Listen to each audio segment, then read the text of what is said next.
Vibhavari Shesha Aloka Provesha Nidratari Yutta Jiva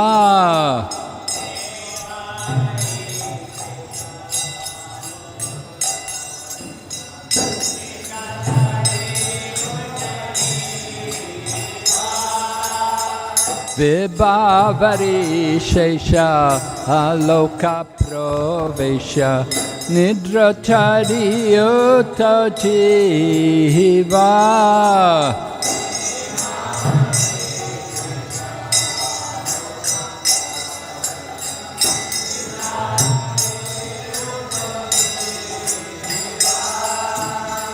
Bolo Hare Hare Mukunda Murare Rama Krishna Hayagriva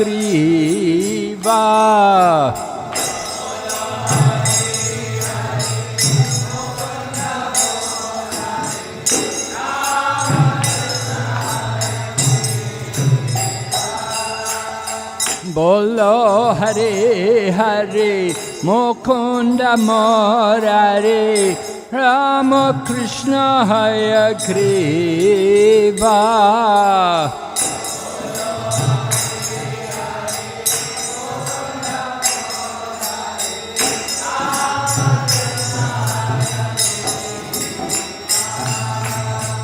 Narasimha Vamana Shri Madhusudana Rajendra Nandana Shyama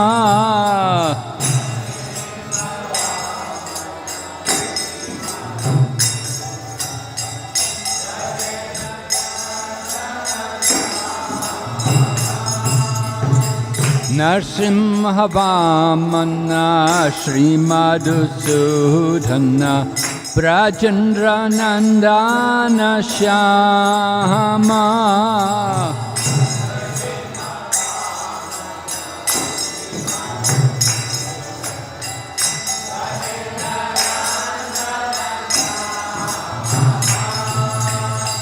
Putana Gatana Kaitabhadasana Jaya Dasarati Rama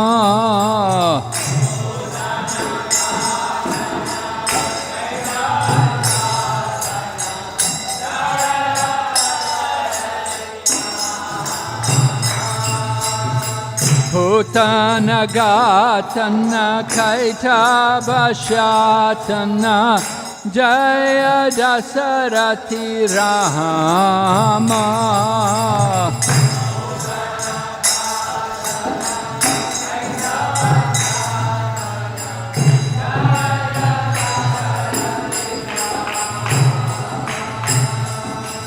Yashoda Dulala Govinda Gopala Vrindavana Purandara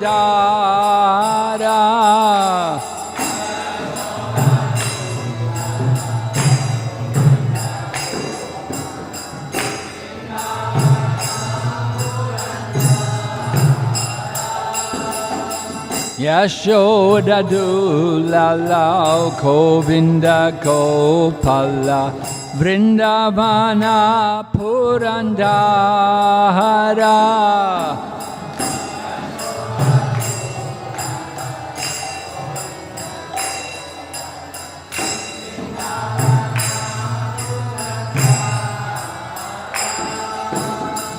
Gopi Priya Janna Radhika Ramana Bhuvana Sundara Bhora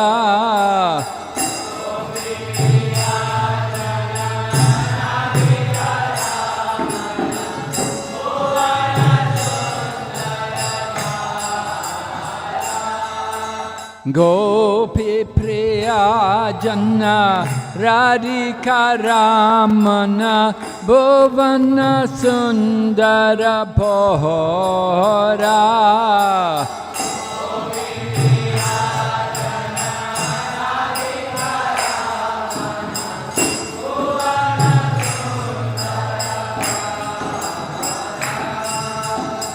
Ravana Thakura Makana Taskara Gopi Jana Vastrahari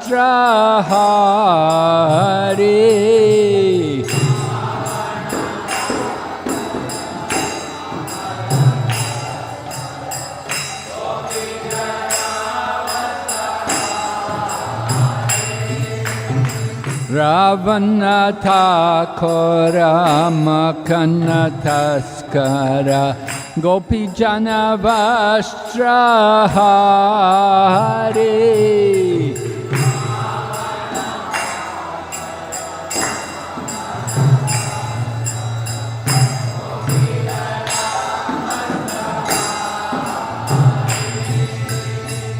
Brajerara Kala Gopa Vrindapala Chittahare Vamsidhare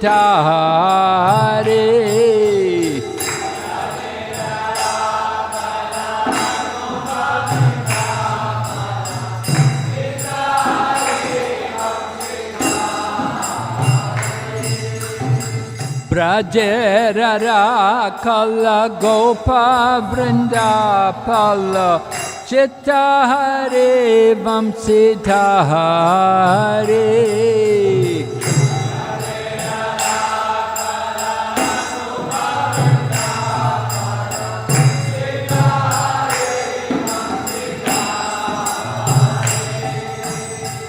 Yogindra Bandhana Shri Nandanandana Prajajana Bhayahare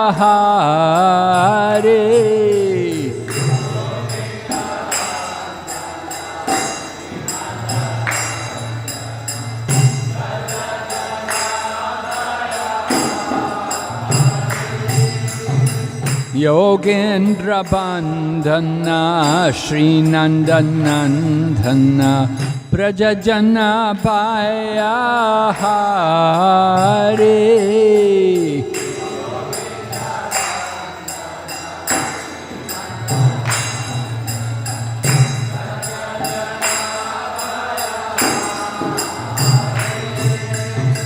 Navina Nirada Rupa Manohara Mohana Vamsi Vihari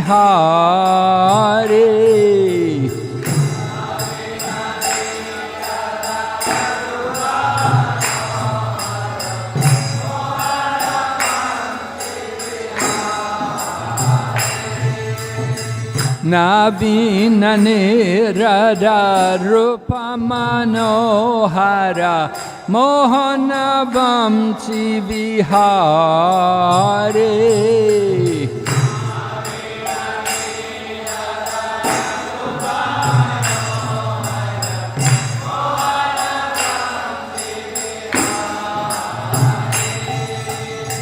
Yashodanandana Kamsa Nishudhana Nikunjara Savilase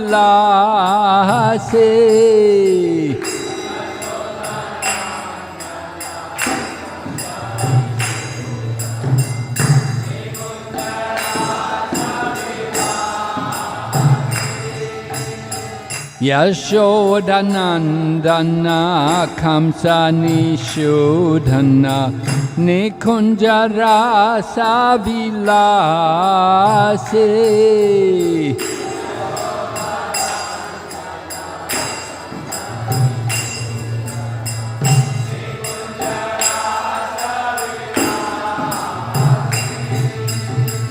Kadamba Kanana Rasaparayana Vrindavipina Nivase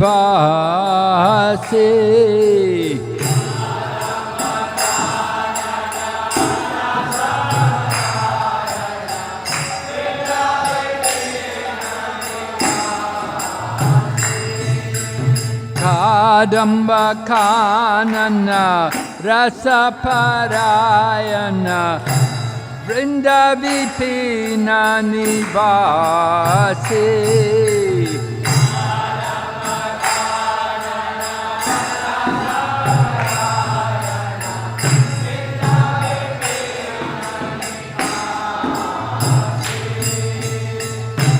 Anandavardhana Premaniketana Pulasharayo Jakakana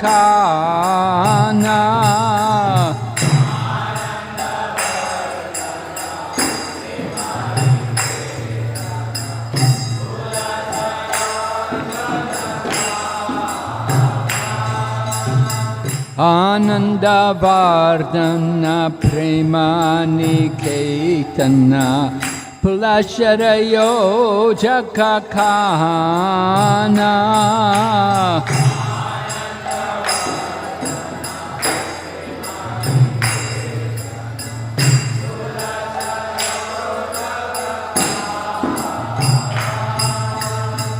Gopangana Chitta Vinodana Samasta Guna Gana Dhamma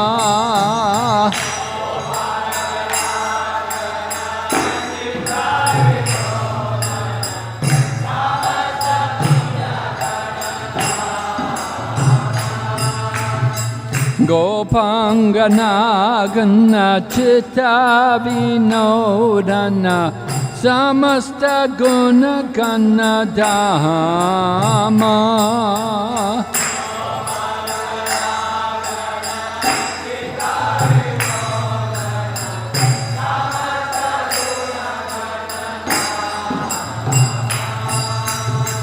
Yamuna Jivana Kiliparayana Manasa Chandra Chakora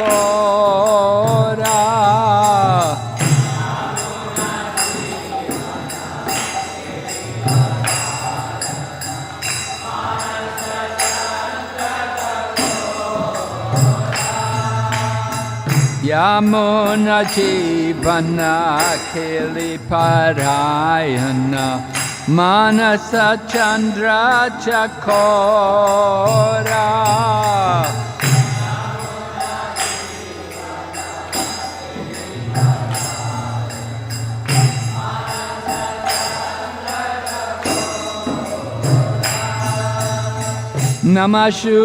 Namashuraras Ko Krishnayas Rako Vachanamana Mohara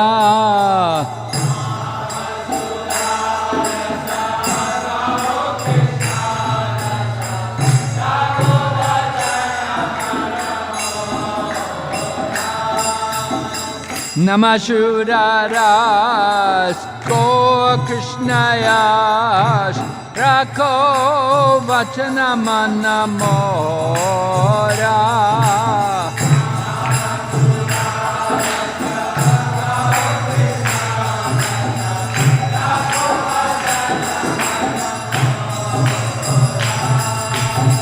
Vibhavari Shesha Loka Provesha Nidrachari Uta Jiva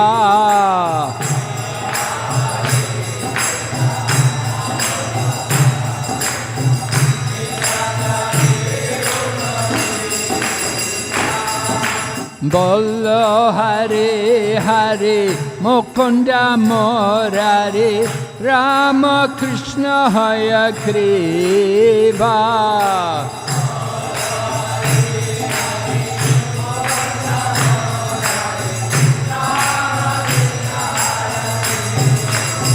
Nittai Gaur Haribo Haribo Haribo Nittai Gaur Haribo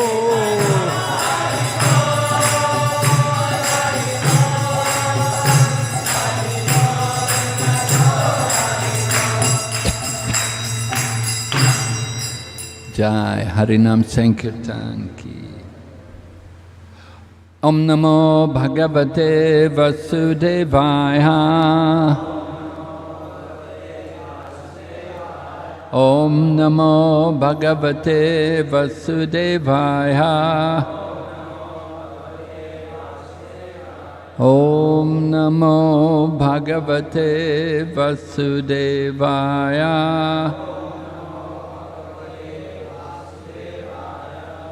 Hare Krishna So today is the auspicious day of the appearance of Sita Thakurani, who is the wife of Advaita Acharya. So when we sing the song to glorify the lotus feet of Lord Gauranga, when we sing Sri Krishna Chaitanya Prabhu Daya Karamori, so in that song it's written Daya Koro Sitapati Advaita Gosai Tava Kripa Bole Pai Chaitanya Nitai. So Advaita Acharya is described in that way, Sitapati, the husband of Sita, because his wife is very chaste, she is very saintly lady, very wonderful qualities, so the husband is known by the name of his wife, Sitapati. In this way, Advaita Acharya is glorified in the words of the song by Narottam Das Thakur. So Advaita Acharya and his good wife Sita, they had 6 sons. It's described that they had 6 sons, but only 3 of them remained devotees. Other 3 became asara. In other words, they became useless because they were influenced by the Mayavadi philosophy.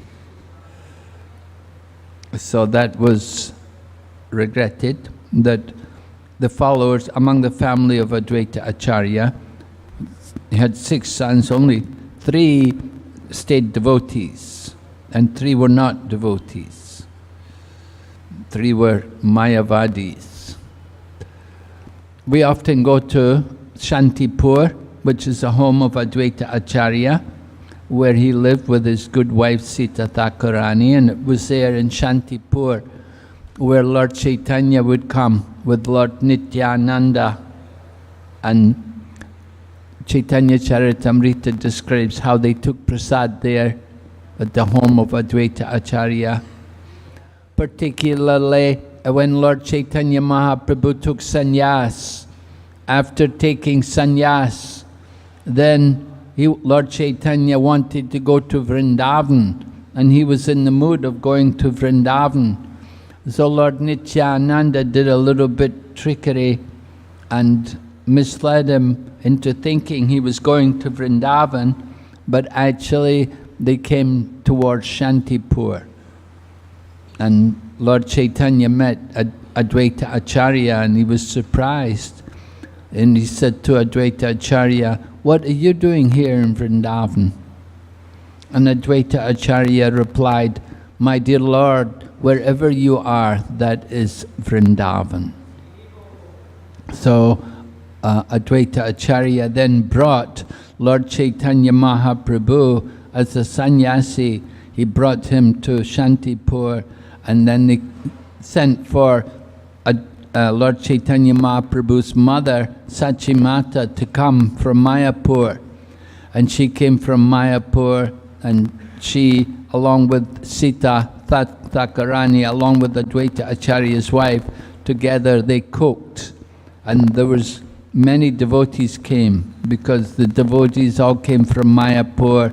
They'd heard how Lord Chaitanya had taken sannyas, and they wanted to greet him and offer their respects to him. And so for several days they had kirtan there in Shantipur, and they had the association of Chaitanya Mahaprabhu. So during that time, Sachimata, along with Sita Thakurani, would cook, and they would cook very wonderfully. Particularly, there was another occasion before Chaitanya Mahaprabhu took sannyas. When he came there, he came to Shantipur with Lord Nityananda, and Advaita Acharya had prepared nice prasadam for everyone. When you go to Shantipur, you can see there's the actual place where they took prasadam. It's a sacred spot. They have a shrine there where Chaitanya, Nityananda and Advaita Acharya sat and honored prasadam. So Shantipur, Prabhupada liked to go to Shantipur, And before he went to America, he would go to Shantipur and he would go and pray to be empowered to preach in America. And at one point, Srila Prabhupada was even thinking to make Shantipur the world headquarters for the ISKCON movement. He was thinking it might be better to have our world headquarters there. But anyway, they got land in Mayapur, so he just settled for Mayapur. But Prabhupada certainly had a deep love for Shantipur, and he prayed a lot there, he chanted a lot of rounds there before he went to America. Even before he was a sannyasi, he used to go there to Shantipur. So Sita Thakurani, she was living there with her husband, Advaita Acharya, and so she was very important, very saintly lady. Among the sons of Advaita Acharya, Achyutananda was very prominent. Achyutananda was one of the very wonderful sons of Advaita Acharya, and he was a very great devotee of Lord Chaitanya Mahaprabhu. And when Lord Chaitanya took sannyasa, Achyutananda also went there to Jagannath Puri and spent a lot of time there. And you can read Achyutananda's name is mentioned dancing in the kirtan when they would have the Sankirtan parties. When they would go to Jagannath Puri, each of the villages would have their own kirtan groups.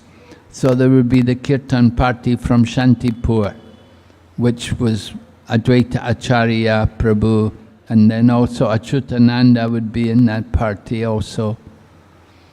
And each of the villages had their own kirtan, and in each kirtan party, different people would be assigned to chant, and different people would be assigned to dance, and in this way, they had the kirtan party very well organized. So Sita Thakurani today's her auspicious appearance day, so we're offering our respects to her in honor of her wonderful service as a chaste wife of Advaita Acharya and the mother of wonderful devotees like Achyutananda. Another one of the sons of Advaita Acharya, Gopal, he was ordered by Chaitanya Mahaprabhu when they were cleaning the Gundicha temple. They were cleaning the Gundicha temple, and Lord Chaitanya told him, Gopal, dance, dance. So Gopal began dancing. He began dancing in ecstasy, and at one point he just collapsed and he just fell unconscious and fell to the floor. So Advaita Acharya, being the father, he was actually very concerned, and he came to hold the son, and they thought the son was leaving the body because he was not breathing even. And they all chanted Nrsinga mantra for the boy. But then Lord Chaitanya came, and Lord Chaitanya put his hand on the chest and said, Gopal, get up and dance. And Gopal came back to life, and he got up and began to dance. So that pastime is mentioned there in the cleansing of how the son of Advaita Acharya got the mercy of Lord Chaitanya. So, wonderful devotees from wonderful parents. All right, so now we're going on to read Srimad Bhagavatam. We're reading Canto 1, Chapter 8, text number 16, first of all. Text number 16. Namamsta hetad ascharyam sarvascharya maechuta Ya idam maya ya devya srijati avati hanti aja mamam stahi tadaschariyam sarvascharya mayechute ya idam maya ya devya srijati avati hanti aja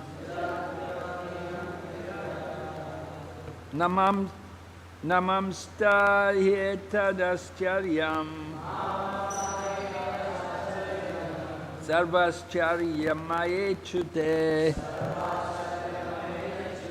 ya idam maya ya devya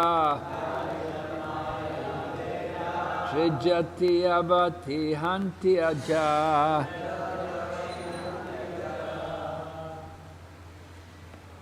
Anybody else want to chant?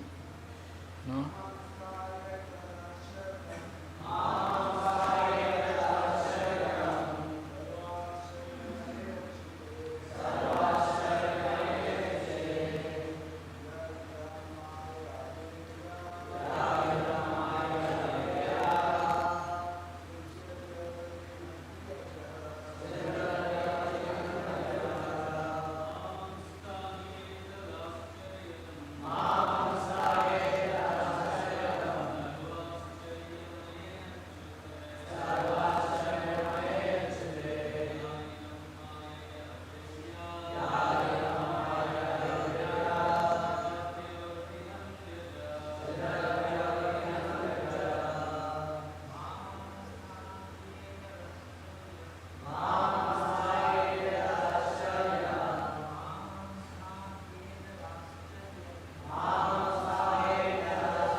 Marriages.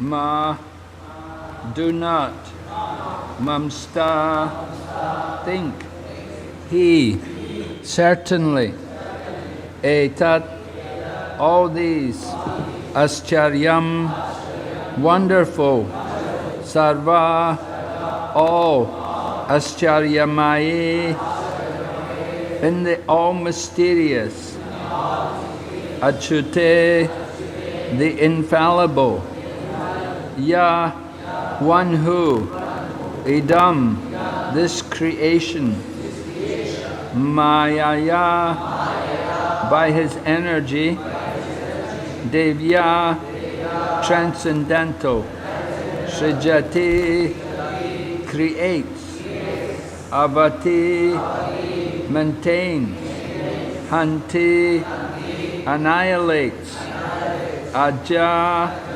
unborn. Translation. O Brahmanas, do not think this to be especially wonderful in the activities of the mysterious and infallible personality of Godhead. By his own transcendental energy, he maintains and annihilates all material things, although he himself is unborn. You can repeat, O Brahmanas, do not think this to be especially wonderful in the activities of the mysterious and infallible personality of Godhead. By His own transcendental energy, He maintains and annihilates all material things, although He Himself is unborn. Purport by Srila Prabhupada. The activities of the Lord are always inconceivable to the tiny brain of the living entities.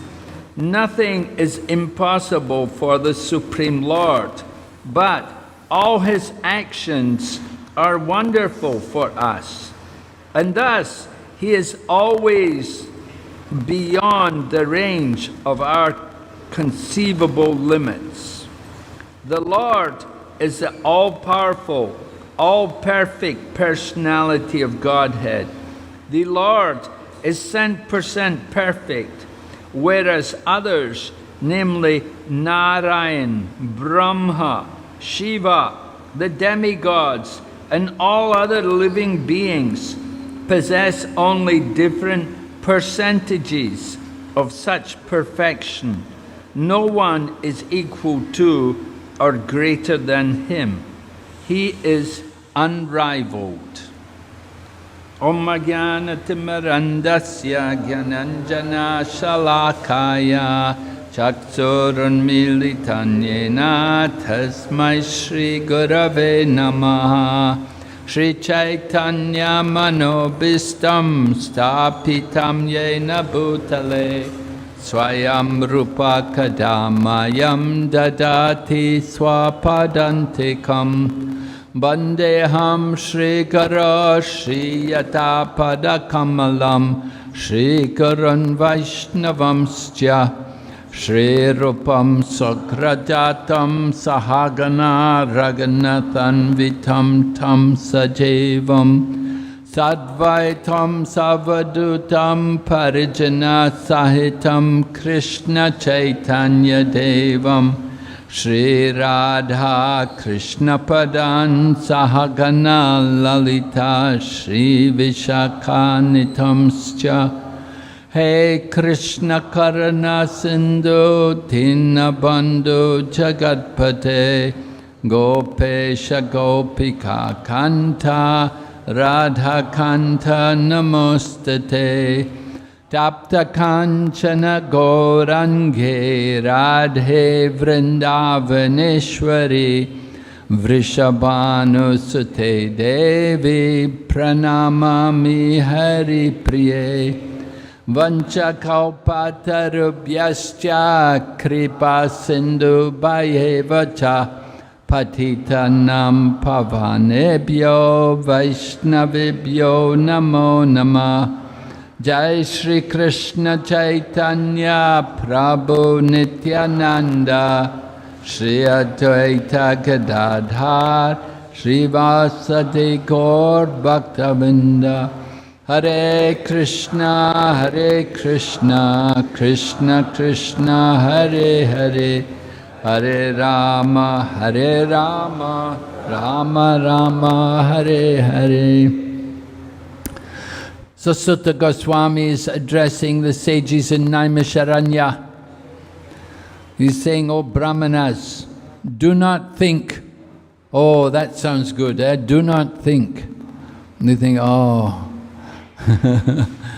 just let the mind go blank. No, of course we do have to think, but do not think that the Lord's activities are in any way limited.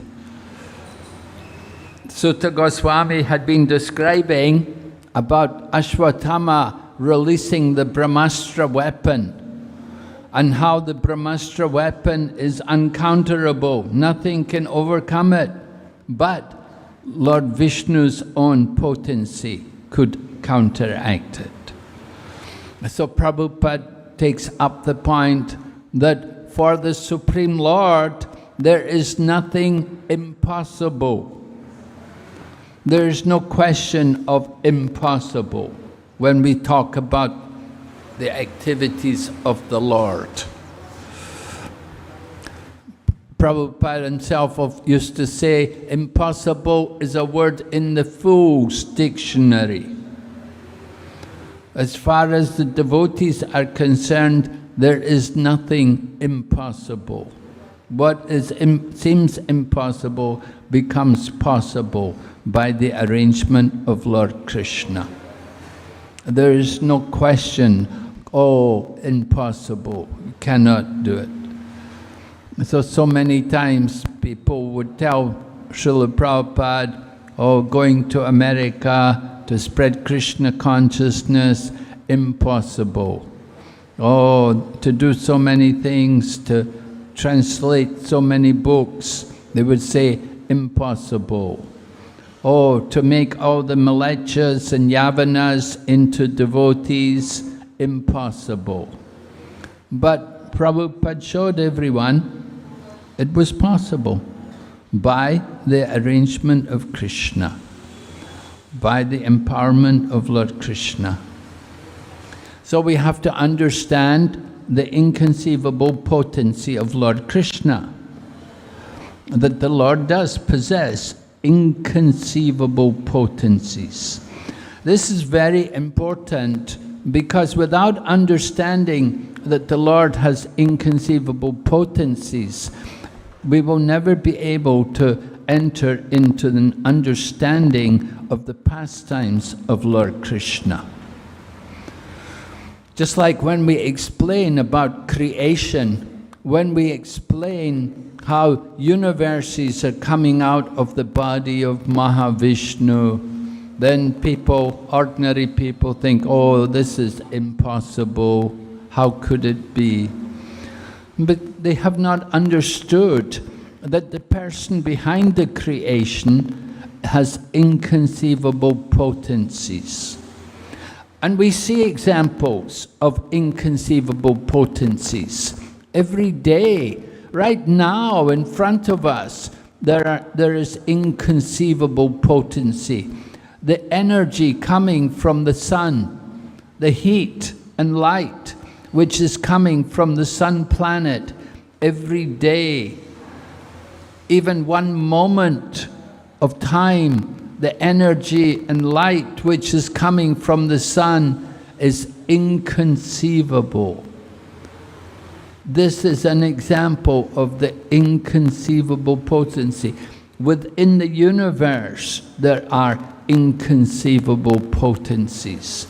Why would we think that the person who is responsible for the origin of the universe would not have inconceivable potencies? Prabhupada used to give the example about the frog in the well. The frog in the well only knows about its own well. So one time, another creature had come from the ocean. A turtle had come from the ocean, and the turtle was telling the frog, oh, the ocean is so big. And the frog said, oh, is it twice as big as my well? And turtle said, no, much bigger than that. Said, is it 3 times as big as my well? No, bigger than that. And then the frog is perfing his, he said, is it 4 times as big as my well? And the frog blew up. He was expanding himself, and he expanded himself so much that he burst apart. And all of the organs of the frog scattered.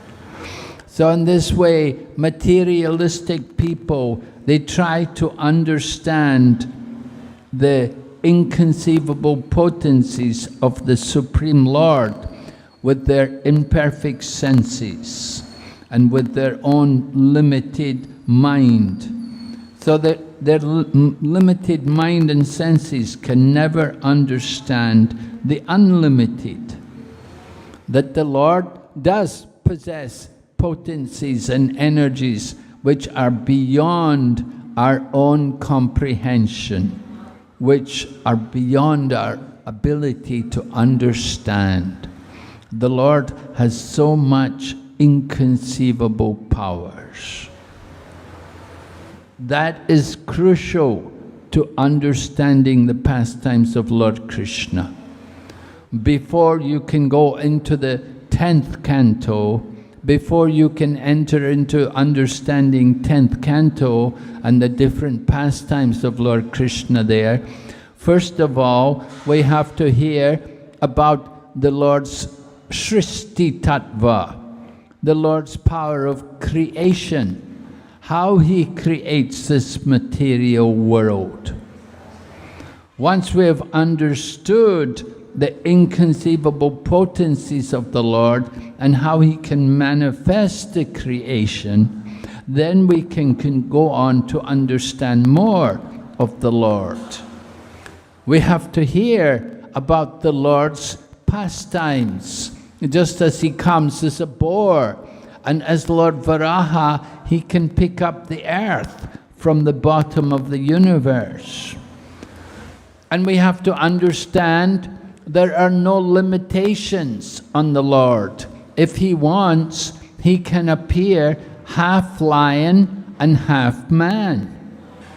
We have no conceptions of these things. It's beyond our power to imagine that anyone could have a body, half animal, half man. But Lord Krishna can do these things. He can appear in any different form He likes. He is not subject to the laws of the material nature. So we have to understand the inconceivable potencies of the Supreme Lord. Then we can go on to understand more about the Lord's pastimes and His dealing with devotees.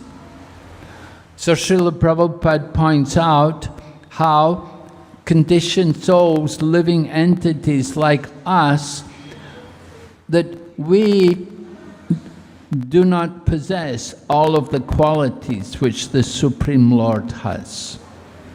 Rupa Goswami has analyzed the Lord and the different qualities which the Lord exhibits, and he has listed a total of 64 different qualities of Lord Krishna. So from these 64 qualities which Lord Krishna possesses, a conditioned soul or living entities in the material world can possess only 50 of these qualities. That includes even Lord Brahma. Lord Brahma is also a jiva, and Lord Brahma in his perfect condition can produce 50 out of the 64 qualities. Lord Shiva is above the position of Lord Brahma. Lord Shiva, he can display 55 out of the 64 qualities which Lord Krishna can show.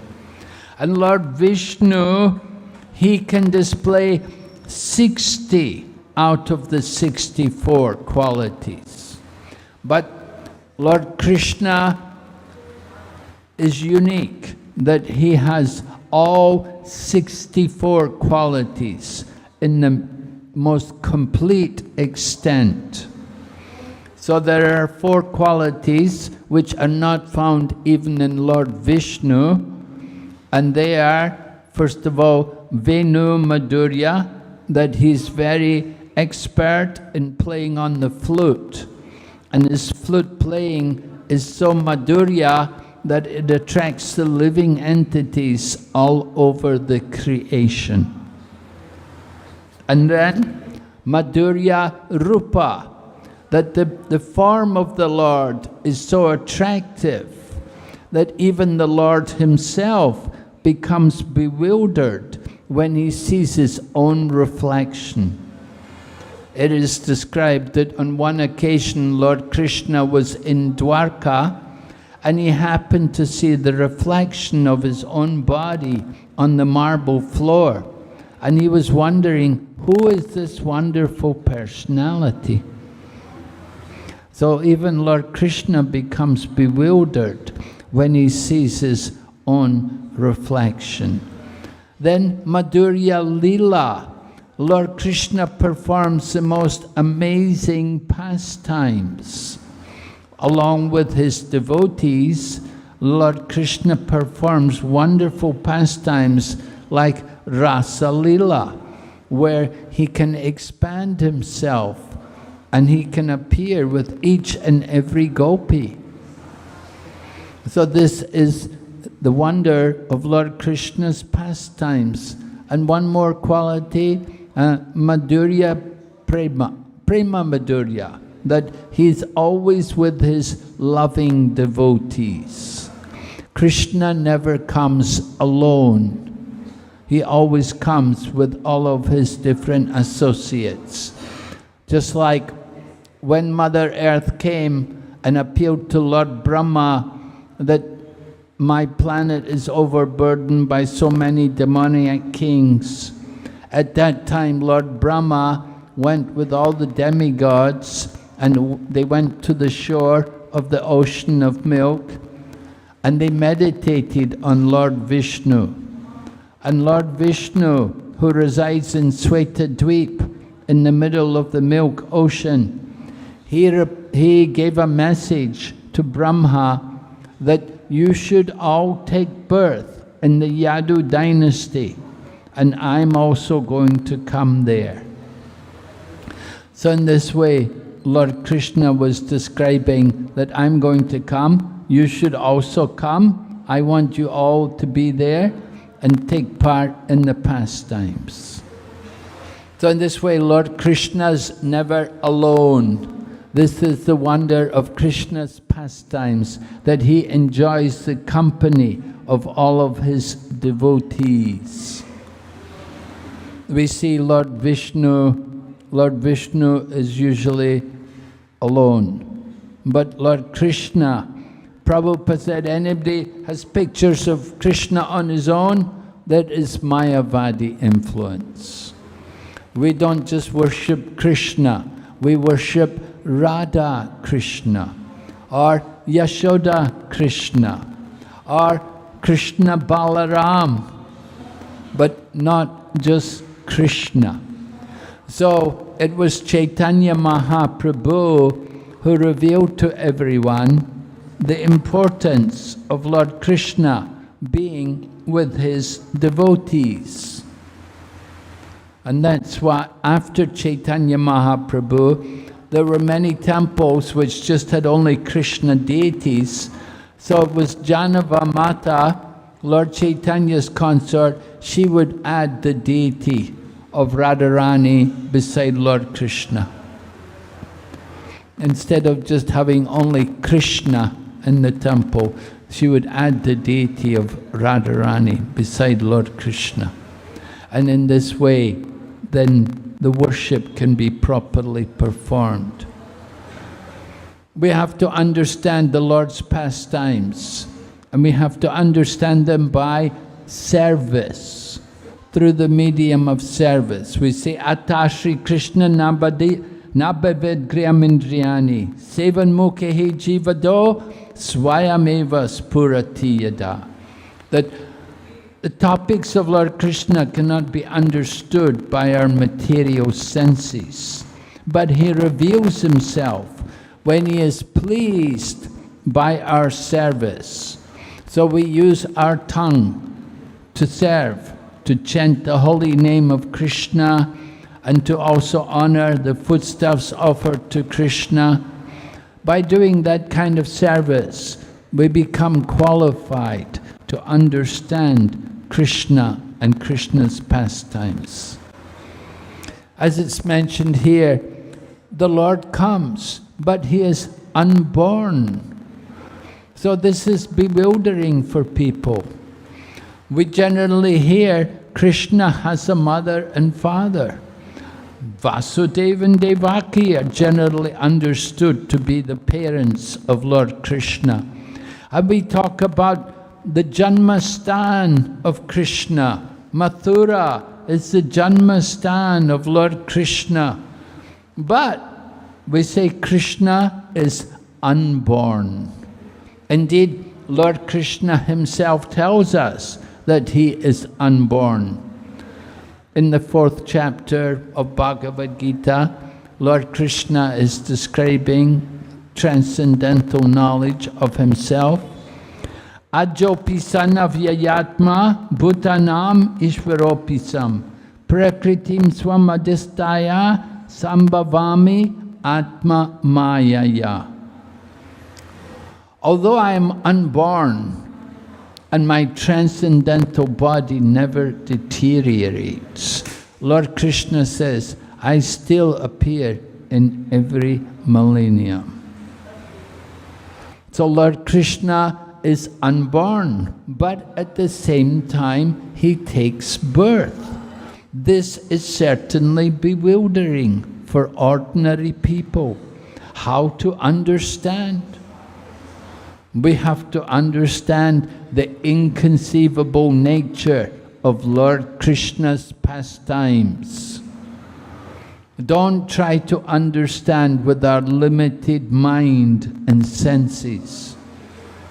Someone asked me the other day, how can I understand that Krishna is unborn? I said, well, you have to hear. You have to hear from Krishna. Lord Krishna himself is saying that he is unborn. Why should you doubt? We have to simply hear the message of Lord Krishna and then repeat. It's not that we can understand these things because we are conditioned. We have imperfect senses. We're subject to illusion. We make mistakes. How can we ever understand that the Lord is unborn? We can understand these things when he reveals them to us. When he reveals to, and why will he reveal them to us? When he is pleased by our service. When he sees that we have genuinely desired to serve him, then at that time he can reveal himself to us. It is not that we ourselves can understand by our own mind and sense. We have to be blessed by the grace of Lord Krishna. Then he can reveal himself to us. If he wants, he can reveal. And if he doesn't want, he can simply cover himself.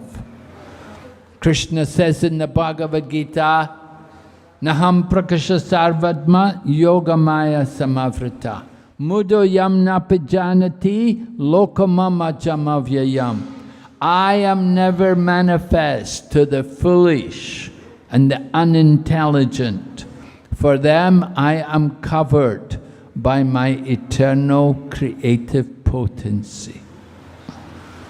So Krishna doesn't show himself to the foolish, but he does reveal himself to his devotees when he is pleased by service.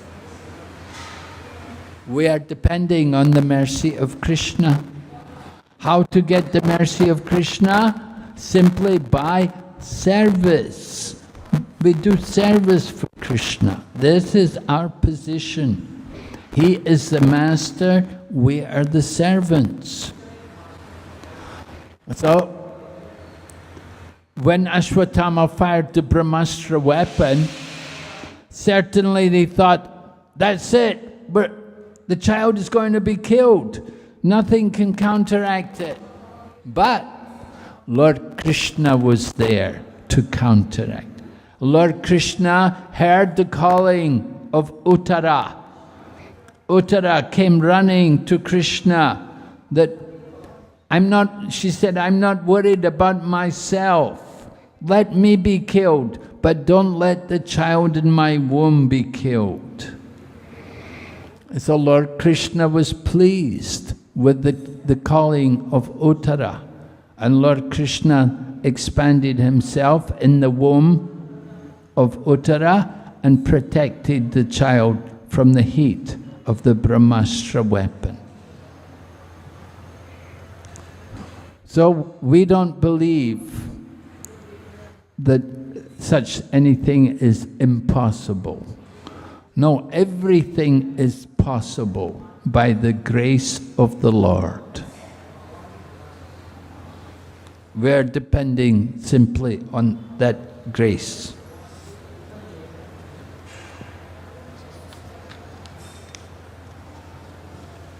We'll just go on to text number 17.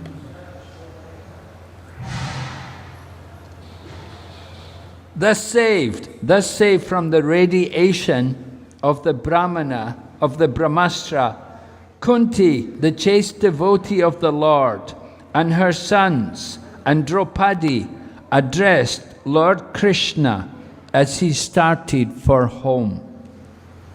Purport. Kunti is described here as sati, or chaste, due to her unalloyed devotion to Lord Sri Krishna.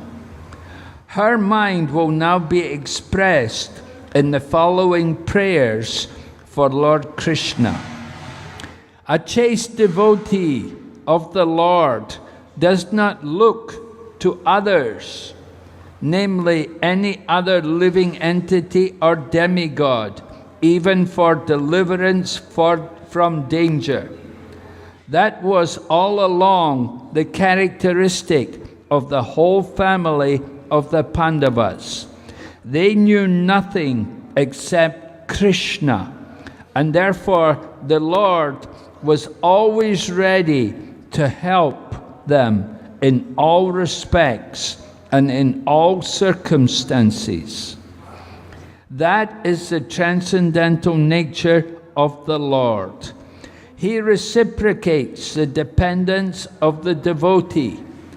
One should not therefore look for help from imperfect living beings or demigods, but one should look for all help from Lord Krishna, who is competent to save his devotees.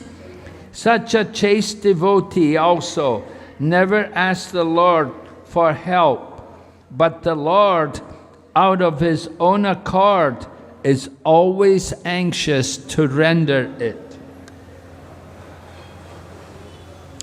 So this is very relevant. Today, of course, just now, everybody's doing Ganesh Puja. They're all worshipping Lord Ganesh to get rid of the obstacles. But chaste devotees, they will simply worship Lord Krishna. So we don't actually worship the different demigods. We simply worship Lord Krishna. And by worship of Lord Krishna, all of our desires, all of our problems, everything all is overcome. A devotee simply depends on Krishna. And Prabhupada describes here how the Pandavas and their mother, Queen Kunti, and their wife, Draupadi, that was their nature. That even though they faced so many difficulties, they had so many problems, so many troubles, one after another, but they never gave up the shelter of Lord Krishna. No matter what happened to them, they never lost their faith in Krishna. So that is chaste. That is the meaning of being chaste devotee, that we don't look to anyone else for help. We simply look to Krishna. And Prabhupada said, actually, the devotee won't even ask Krishna for help. A devotee just simply surrenders. That whatever's happening, a devotee will understand this is Krishna. That Krishna's there. That if Krishna wants me to suffer, I will suffer. And if Krishna wants me to be delivered from the problem, Krishna will arrange it. We don't have to bother about we don't have to go looking for some arrangement. Go worship this demigod. Oh, I have a health problem. We will worship the sun god. Oh, I need money. I will worship Lakshmi. Oh, I have this problem. I will worship Ganapati. And different demigods for all the different problems of the world. That is not the mood of the devotee. One who is surrendered to Krishna, he knows that only Krishna can give protection. No one else can protect us. If Krishna wants us to live, nobody can kill us. And if Krishna wants us to die, nobody can save us. So the devotee always just simply depends on Krishna. Whatever you want, Krishna, I am yours. This is the chaste devotee. And this was the mood of the Pandavas. They had so many troubles. We saw what happened to Draupadi. She had problems. She had Durvasa coming with all of his disciples, and they wanted food. They said, we're just going to take our bath, we'll come back, we'll get the meal ready. And what does Draupadi do? Well, she just has some tamarind leaf. There was just some remnants in her Draupadi's pot. And she offered it to Krishna. And because Krishna accepted that tamarind leaf, whatever remnants were there in the pot, Krishna accepted, and everyone became satisfied. So Draupadi took shelter of Krishna. She overcame her problem. And when Draupadi was lost in the gambling match, and they were trying to rip off her sari, they wanted to see her naked. They thought, we will disgrace her. And her husbands could do nothing to save her.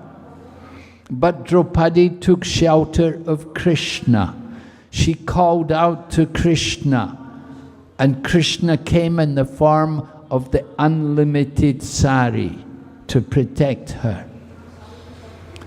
We saw Arjuna on the battlefield of Kurukshetra had problems.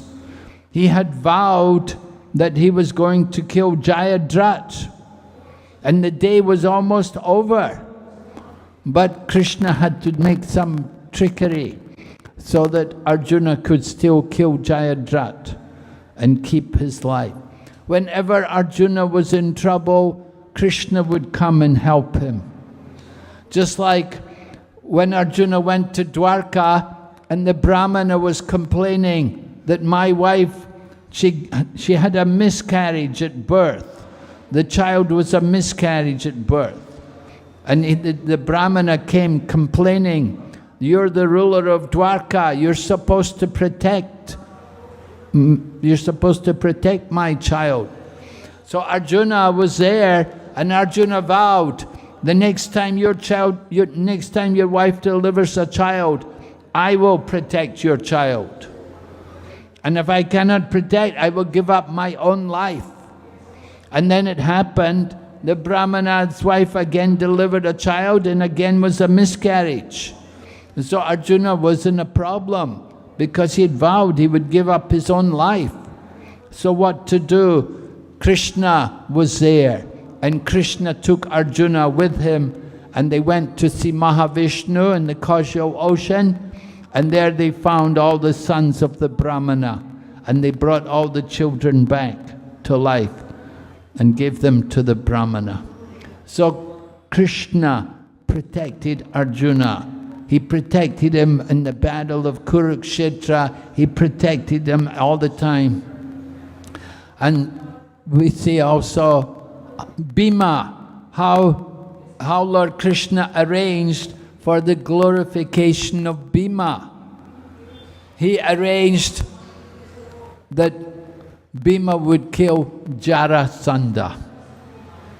Jarasandha had the strength of 10,000 elephants. He was a very powerful personality. He had arrested 20,000 kings, and he was keeping them all in his prison. None of these kings would pay the taxes to Jarasandha, so he had arrested all of them. And he was so powerful.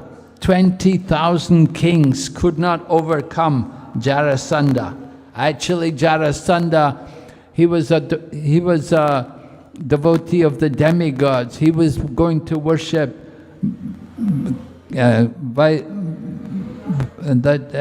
Vairaga, and he was going to offer, he wanted to offer 100,000 kings as sacrifice to Kali Bhairava, to human sacrifice.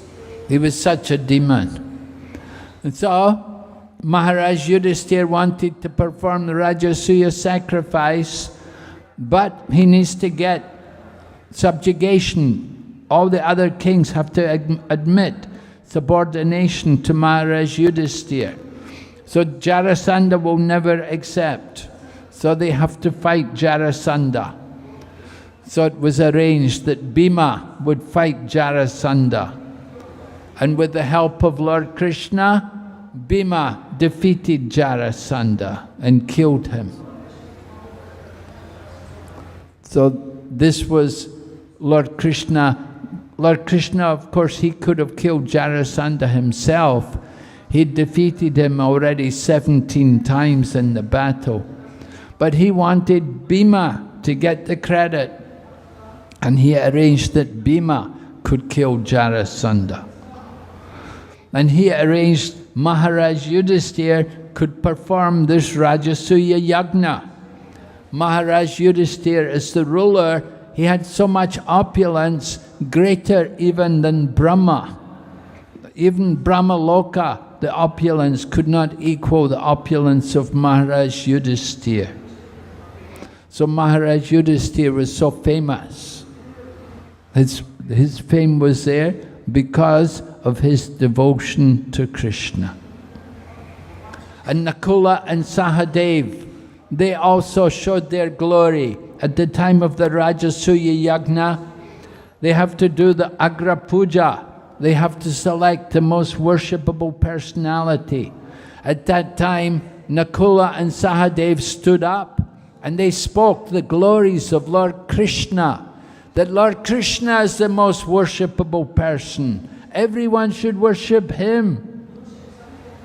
And in this way, Nakula and Sahadev agitated the mind of Shishupal. Shishupal became very disturbed when he heard them praise Lord Krishna. And Shishupal got up and he began to blaspheme Krishna. And so at that time, Lord Krishna killed Shishupal. But we can understand the glory of Draupadi and Queen Kunti and the 5 Pandavas, how they were completely surrendered, completely devoted to Lord Krishna. Even though they all had to go in exile, they had to go into the forest and they had to live there for years. They had to do 1 year in incognito. So many difficulties they accepted. And they never lost faith in Krishna. Even though they had so many, seems like problems or difficulties, but they never ever doubted Lord Krishna, that Lord Krishna is there, he's their shelter and he's their refuge. So that is the nature of a chaste devotee. All right, any questions?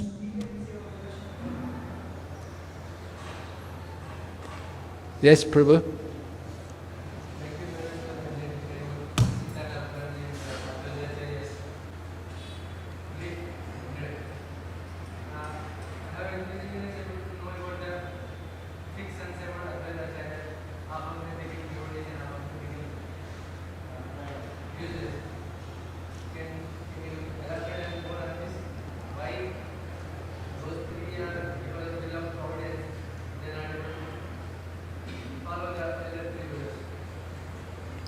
why the three sons of Advaita Acharya fell, how they became impaired.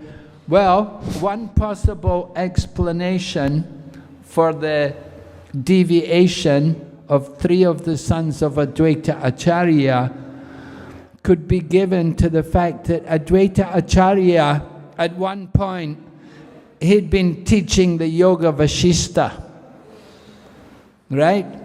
Because Lord Chaitanya was always honoring Advaita Acharya as, senior. Advaita Acharya was much, much elder in age than Chaitanya Mahaprabhu. So Lord Chaitanya would always come and honor him. Advaita Acharya was also a disciple of Madhavendra Puri. And Madhavendra Puri was a guru of Chaitanya Mahaprabhu's guru. Chaitanya Mahaprabhu's guru was Ishwara Puri. So Chaitanya Mahaprabhu would respect Advaita Acharya because he's the godbrother of his guru. And because of his elderly age, many reasons he was respecting Advaita Acharya. So Advaita Acharya did not like that.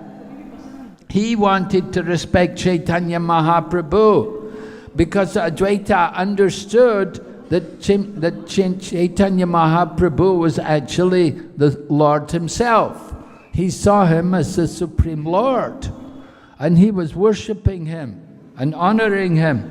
And Lord Chaitanya wouldn't let Advaita Acharya do that. So then Advaita Acharya, he made the plan that he will preach the Yoga Vasishtha. Now the Yoga Vasishtha is a book full of impersonal philosophy, and it preaches about the goal of life being to merge into the Brahman. Sayujya Mukti, impersonalism. So Advaita Acharya was preaching like that, and he was calling people, come to my home, come and hear Yoga Vasishtha. And he's preaching the goal of life is to merge, you should become one. The goal of life is to get liberation. We should all want to become one with the Supreme. This is the goal of life. So when Chaitanya Mahaprabhu heard, he was angry, and he came all the way over to Shantipur, and he picked up Advaita Acharya, and he threw him on the ground and he beat him. And then he said, you rascal, you called me to come here. You were the one, you woke me up. I was sleeping in Vaikuntha, and you woke me up to come here. And now you're preaching this Mayavadi nonsense. And he was beating him. And Advaita Acharya was in ecstasy. And Mother Sita was pleading, oh no, please don't kill my husband. Oh, please don't kill my husband. A lot of women would be happy. Kill him, kill him. Get rid of my husband. But Mother Sita, she liked her husband. She wanted to keep him. So this was one reason that Advaita Acharya had preached this impersonal Yoga Vasishtha, and it had influenced three of his sons. So they had taken the path of impersonalism. Because they were smarta. So they liked that. They wanted to be smart. They didn't like the Vaishnava philosophy. They were more attracted to the smarta philosophy. That we're the brahmanas, we're the head of the society. You should honor us, you should respect us. So because Advaita was the head of all the Brahmana community there at Shantipur, so they had position, respectability. So they wanted to keep that. They didn't like Vaishnava philosophy, that everybody can become devotee, anybody can become devotee. Anyone can become devotee of the Lord. Anyone can become pure devotee. They like more smarter philosophy. The question like this, Advaita wants to destroy the whole world if Lord doesn't appear. He was in that mood earlier. When he also teaches with his own sons that what he wants to teach with his own sons, the same lesson that he was there, he was thinking that he wants to purify entire world or destroy entire thing. But after Chaitanya appeared, what teaching he wants to give to his own family? The question arises here that he is not able to reach his own sons, or he wants to give a teaching that always this kind of people will be there. I'm not able to understand fully what he's saying. Huh? Earlier, Advaita Acharya has a mood that he was inviting the Lord. The entire Kali Yuga is there, everybody is fallen, nobody is practicing devotion. He was in that mood. He was, at one point in time, he was so angry that if he doesn't appear, I will destroy the entire world. He was in that mood. But right now, he is preaching impersonal philosophy and what teachings he wants to give from within his family, with his family. What teaching he wants to give and preach? By using his sons, what teachings he wants to give us? Is he not capable of delivering his own sons, or how? Is he not capable of delivering his own sons? How can you understand these two kinds of consciousness of Advaita Acharya? Well, you have to understand, father how much they can control the son. Up to the age of 15, you can control. But after the child becomes like 15 or older, then he's a man. You've got to give them independence.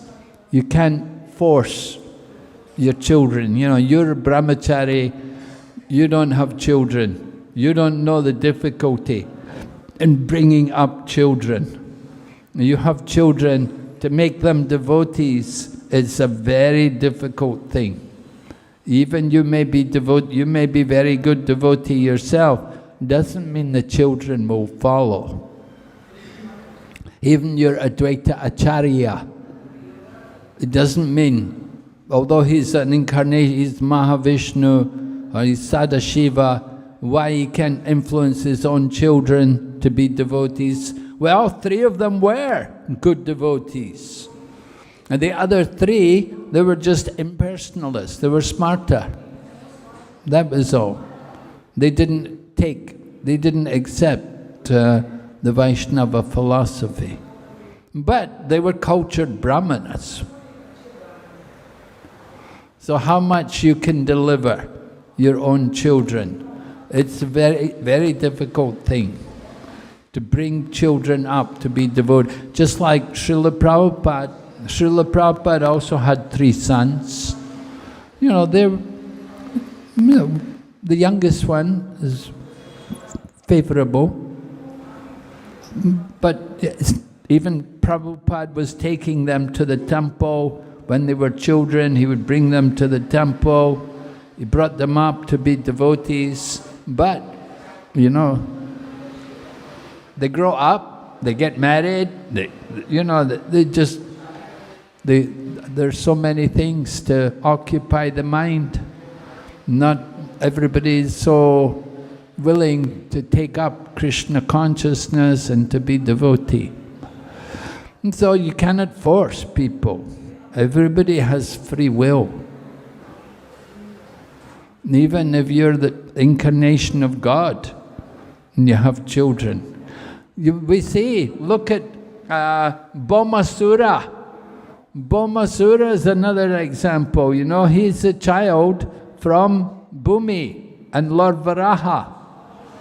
And he was a demon. And Lord Krishna had to come and kill him. So what to speak of Advaita Acharya's children?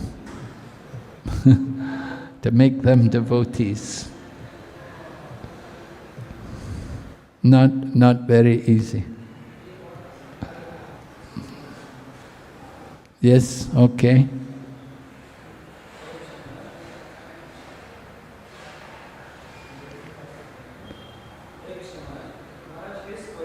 Like you mentioned about Jarasandha, he had 10,000 elephants power, and also He had what? 10,000 elephants power, strength. So also the Bhima has an equivalent power. So why the Bhima is not able to defeat himself, and why he is taking help of Krishna in that way? So this is the question. Yeah. Well, they were equally matched. Bhima and Jarasandha, they both had the strength of 10,000 elephants. So sometimes it's like that. When you get wrestlers who are equal, you get a draw. So Bhima and Jarasandha, they were fighting for days and days, and it was a draw. It said when Bhima also fought Duryodhana, that time also, it was a draw pretty much. Bhima was stronger, but Duryodhana was more skillful. So they fought each other with clubs. It was a draw. And then Krishna gave the clue that you hit him below the belt. So similarly, Krishna gave the clue to Bhima how to kill Jarasandha. Because Jarasandha was joined by the witch. Jarasandha was actually born in two halves. And when the child was born, he was in two halves.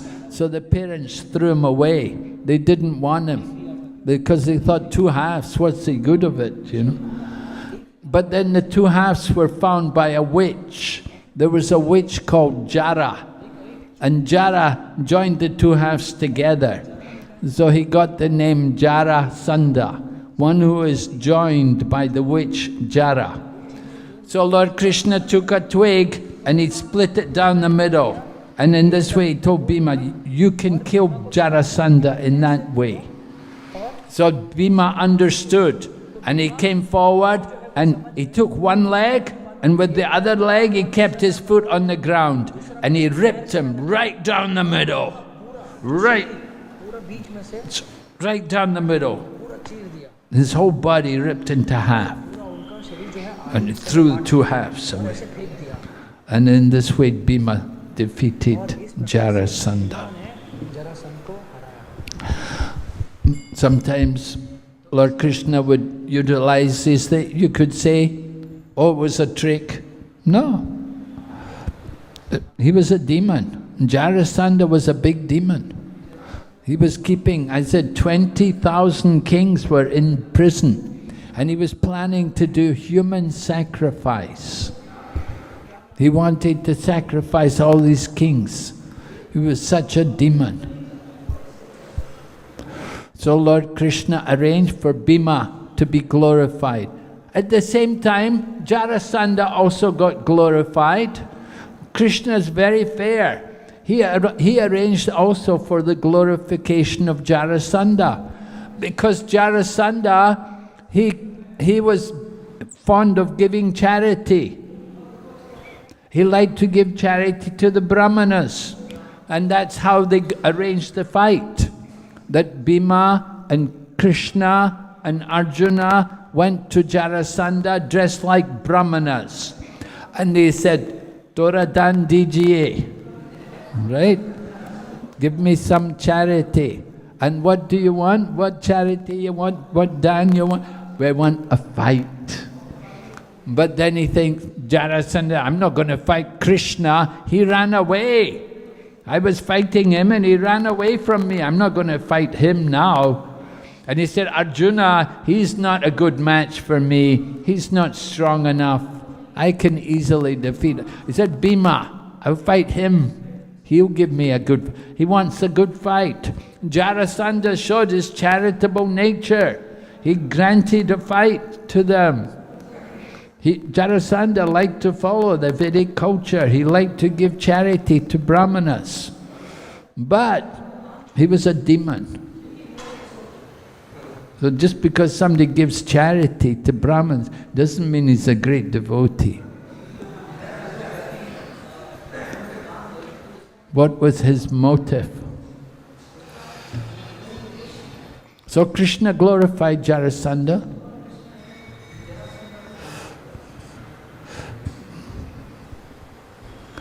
Yes? Hare Krishna Maharaji. You said Lord Sri Krishna possesses 64 qualities and Jivatma can have 50. But we learned somewhere in Bhagavad Gita that the living being also have the same quality, although in the quantity we are different, but quality-wise we are the same. The living beings have the same qualities? Yes. Well, not 100% the same. We have only 78%. It means 50 out of 64 in our most perfect condition. We don't have all of Krishna's qualities. Krishna, we were explaining that there's certain qualities which are only in Krishna. Even Vishnu doesn't have them. And there's more qualities which Shiva doesn't have them. And when we talk about living entities like Brahma in the most perfect condition, then only 78%, means 50 out of 64. So yes, one in quality, but actually not fully, not 100% in quality.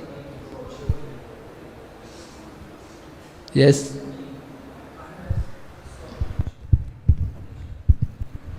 Sri Chaitanya Mahaprabhu appeared to deliver people through the holy name, and he never used any violence against anyone. But in the case of Advaita Acharya, he started beating him. Like how can we understand this? Advaita Acharya beat him because he was so angry. Mahaprabhu has come to deliver the Krishna conscious teaching, the philosophy of devotion, and Advaita Acharya had brought him here, had called him here, but he was preaching impersonalism. He's talking about merging and becoming one. So Mahaprabhu got angry. Krishna has feelings, and Mahaprabhu also has feelings. Certain things, sometimes people, that if they do something, then he would get angry. Just like Chandkazi. When Chandkazi stopped the Sankirtan, then Lord Chaitanya took action. He called everybody, civil disobedience. And they all came out in big procession, and they had torches, and they were shouting, "Kill the Kazi! Kill the Kazi!" And so Mahaprabhu had organized this big civil disobedience protest. Of course, they didn't kill the Kazi, but they let him know that if you stop the Sankirtan movement, then we will take action. So certain times Lord Chaitanya would show his displeasure. And certainly he wanted that Advaita Acharya should not be preaching impersonalism.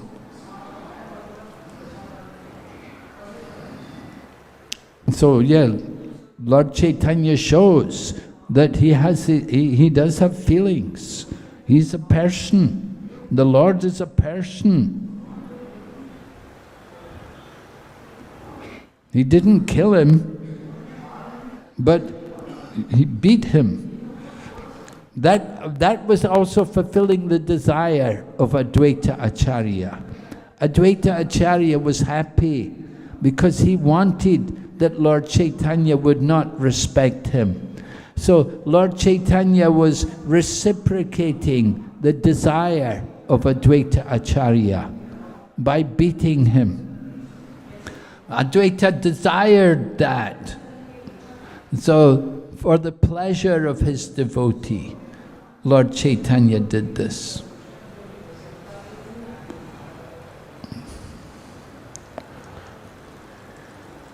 Okay. Any other question? Okay, we'll stop here. Hare Krishna, Srila Prabhupada ki, Srimad Bhagavatam ki, Gaur Premanand.